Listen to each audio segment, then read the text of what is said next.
সবাইকে আসসালামু আলাইকুম। আমি মোহাম্মদ শাকিল আহমেদ। আপনারা যারা আমাকে চেনেন এবং যারা আমাকে জানেন, সবাইকে আমি জানাচ্ছি নতুন বছরের শুভেচ্ছা।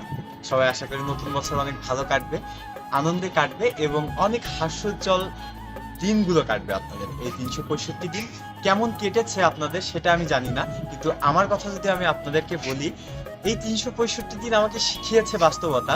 এই ৩৬৫ দিনে আমি দেখেছি পুরো বিশ্ব কাঁপানোর মতো কিছু, বলতে পারেন। আগস্টে দেখেছি ছাত্র আন্দোলন, তারপরে দেখেছি সরকার পতন, তারপরে এই তো আরো কত কিছু দেখলাম জীবনে। চেনা মানুষগুলোর অচেনা রূপ, মানুষ পরিবর্তন হয় সেটা আমি জানতাম, কিন্তু খুব কাছের বন্ধুগুলো যে পরিবর্তন হয় সেটা কখনো জানতাম না। সেই জিনিসটা আমি জেনে গিয়েছি, কাছের মানুষগুলো পরিবর্তন হয়েছে, সেগুলো হাসি মুখে মেনে নিয়েছি। তারপরেও বলবো নতুন বছরে সবার জন্য ভালোবাসা, শুভকামনা এবং শুভেচ্ছা। আমাকে এই বিগত বছরে যারা ভালোবেসেছেন, যাদের সাথে আমার ভালো সম্পর্ক ছিল, আমি চাই 25 সালে তাদের সাথে আরো বেশি ভালো সম্পর্ক রাখতে। আর যারা আমাকে এই 24 সালে স্ক্রিপ্ট করেছেন, আমি চাই 25 সালে তাদেরকে আমি স্ক্রিপ্ট করব। আমার নতুন করে জীবনটাকে গোছাবো, নতুন করে সাজাবো জীবনটাকে। এই 24 সাল আমার থেকে কি কি কেড়ে নিয়েছে যদি বলি, এই 24 সাল আমাকে মানে আমার থেকে যে জিনিসগুলো কেড়ে নিয়েছে সেটা হচ্ছে যে আমার সবচেয়ে প্রিয় দুটি মানুষ ছিল। একটা হচ্ছে আমার বড় চাচার ছোট ছেলে, যে আমার সেম এজ সেম বয়স, ডেঙ্গুতে মারা যায়। এবং তারপরে আমার সবচেয়ে প্রিয় একটি মানুষ ছিল, যে আমার বন্ধুর মতো ছিল এবং আমার ফ্যামিলি পার্সন, আমার একমাত্র ফুপু। আমার 3 চাচার একটাই বোন, মানে আমার বাপ চাচারা 3 ভাই বোন, 4 ভাই বোন, মোট 3 ভাই 1 বোন। তো সেও ডেঙ্গুতেই চলে গেল। সে আমার খুব কাছের একটা মানুষ ছিল। আমি যখন খুব বেশি দুঃখ পেতাম তখন তাকে আমি ফোন দিই।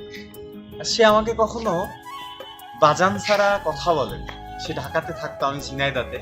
প্রতি বছর শীত আসলে তার কথা আমার মনে পড়তো, কারণ প্রতি বছর শীতে সে আমাকে বলতো, বাজান ঘুরে যা।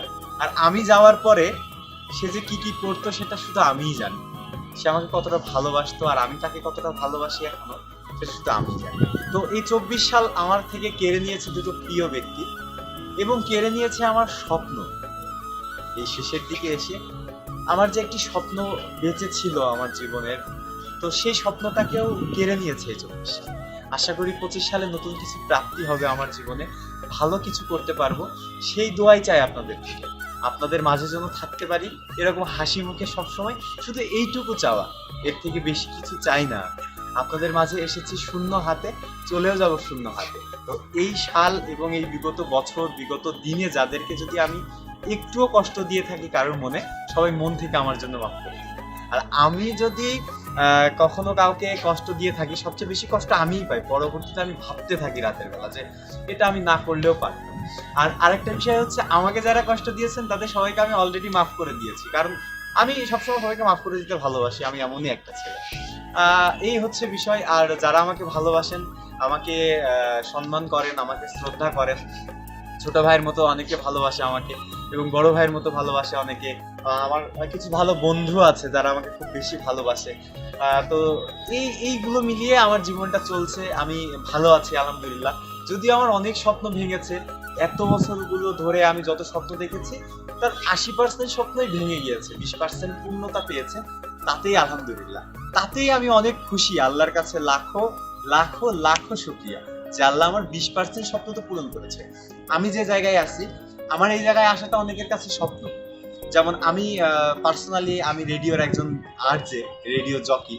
তো এটা অনেকের কাছে স্বপ্ন যে সে রেডিওতে প্রোগ্রাম করবে, রেডিও ব্যক্তিত্ব মাধ্যমে সে নিজেকে গুছিয়ে তুলবে। কিন্তু আমি এই সুযোগগুলো পেয়েছি, এবং আমাকে সবাই খুব বেশি ভালোবাসে। এটা হচ্ছে আমার পাওয়া। এই এত বছর পার করলাম আমার জীবনে, আমি 20 বছর 3 মাস পার করে ফেলেছি। তো এতগুলো বছরে যে ভালোবাসার মানুষগুলো পেয়েছি, যে ভালোবাসার ফুলগুলো পেয়েছি, এটাই আমার জীবনের সঞ্চয়। এইগুলো বাদে আমার জীবনে আর কোনো সঞ্চয় নেই। আমার সঞ্চয় বলতে শুধু এই ভালোবাসাগুলো।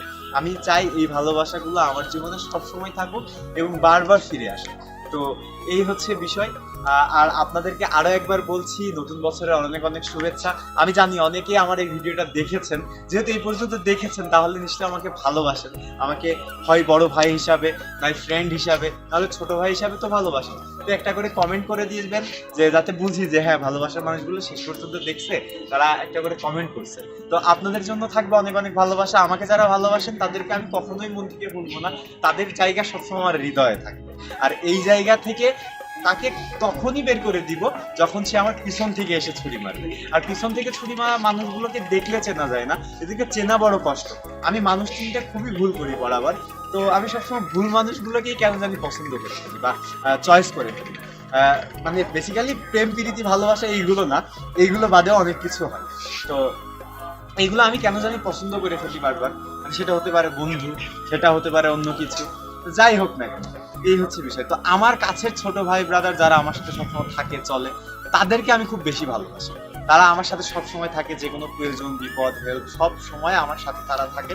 তো তাদের জন্য বিশেষ করে আমি ভালোবাসা জানাতে চাই আমার এই ভিডিওর মাধ্যমে। সবাই ভালো থাকবেন, নতুন বছরের অনেক অনেক শুভেচ্ছা, নতুন বছর ভালো কাটুক এই আশা প্রত্যয় ব্যক্ত করে আপনাদের মাঝ থেকে বিদায় নিচ্ছি। আল্লাহ হাফেজ।